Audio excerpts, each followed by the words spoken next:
Assalamualaikum warahmatullahi wabarakatuh. Perkenalkan, nama saya Fadran Bagian dari kelas manajemen 23A NPM 23411086. Di sini saya akan menyampaikan atau menjelaskan materi tentang manajemen organisasi. Langsung saja kita ke materinya. Definisi dari organisasi. Yang pertama, setiap kelompok orang yang bersatu untuk mencapai tugas konstruktif apapun. Yang kedua, sekelompok kegiatan dan sumber daya untuk memfasilitasi upaya mencapai tujuan dan sasaran bersama. Contoh perusahaan manapun, pemerintah, departemen, unit bisnis, institut, dan lain-lain. Karakteristik organisasi. Yang pertama adalah tugas, yang kedua fungsi aktif, yang ketiga struktur, yang keempat manajemen, yang kelima bekerja, yang keenam teknologi, yang ketujuh aturan dan peraturan, yang kedelapan departemen, yang kesembilan tujuan dan objek. Dan itulah karakteristik organisasi. Langkah-langkah dalam organisasi. Yang pertama, temukan tujuan dan sasaran. Yang kedua, merumuskan kebijakan dan rencana pendukung. Yang ketiga, identifikasi kegiatan yang diperlukan dan klasifikasikan. Yang keempat, pengelompokan terbaik dari kegiatan-kegiatan ini. Yang kelima, pembagian tugas kepada staf. Yang keenam, hubungan wewenang dan tanggung jawab secara horizontal dan vertikal. Jenis-jenis organisasi. Yang pertama, organisasi garis. Yang kedua, organisasi fungsional. Yang ketiga, organisasi garis dan staf. Yang keempat, organisasi proyek.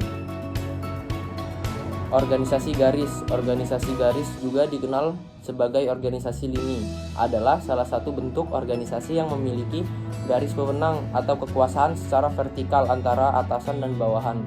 Dalam organisasi garis, setiap unit harus memiliki satu kepala bagian yang bertanggung jawab dan membuat laporan rutin.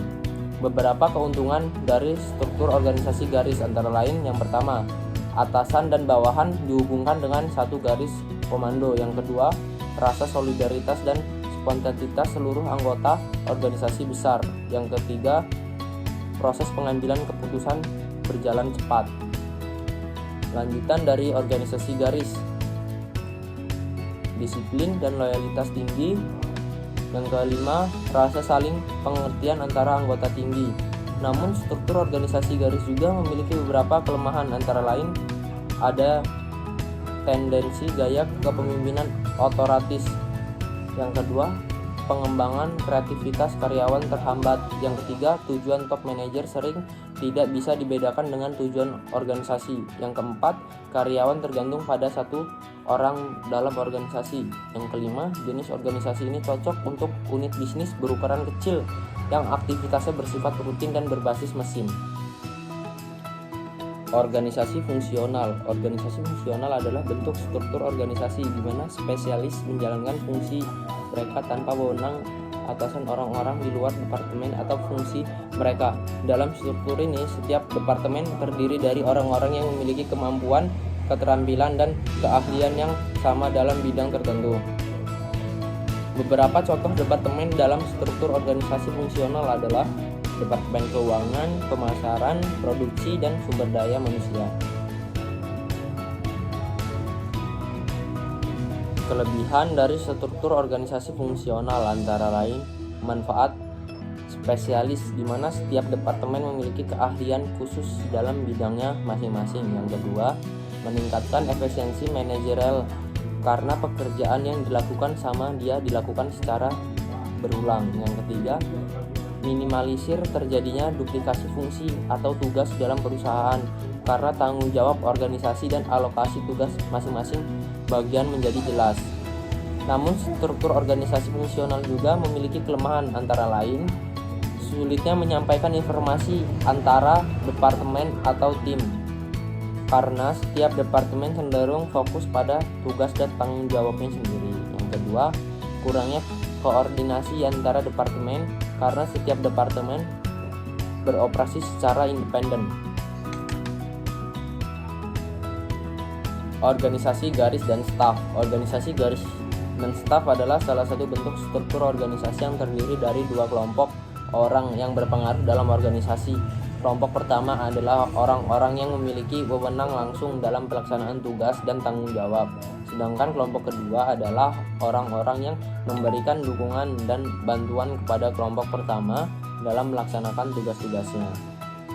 Beberapa hal yang perlu diperhatikan tentang organisasi garis dan staf antara lain. Yang pertama, organisasi garis dan staf adalah kombinasi dari organisasi lini dan organisasi fungsional.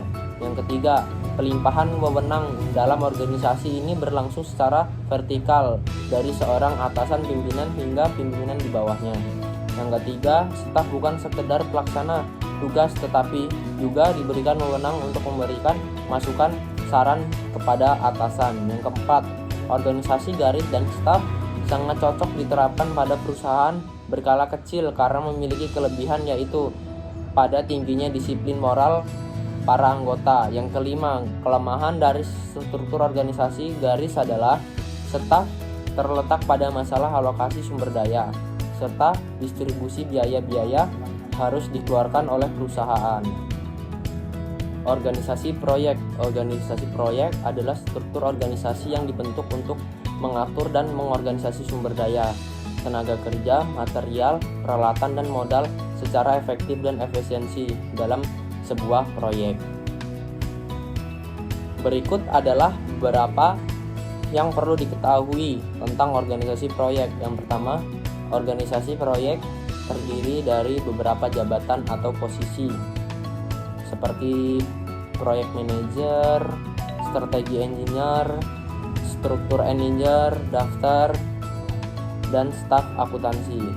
Yang kedua, struktur organisasi proyek dibuat untuk membantu proses pencapaian tujuan atau rencana dalam sebuah proyek. Yang ketiga, struktur organisasi proyek dapat disesuaikan dengan manajemen proyek dan kebutuhan proyek tersebut. Yang keempat, struktur organisasi proyek dapat dibentuk oleh tim pemilik proyek, konsultan, dan kontraktor.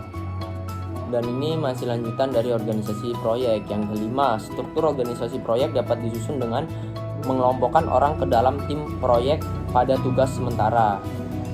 Yang keenam, struktur organisasi proyek dapat disusun dengan menciptakan hierarki ganda di mana fungsi dan proyek memiliki kepentingan yang sama.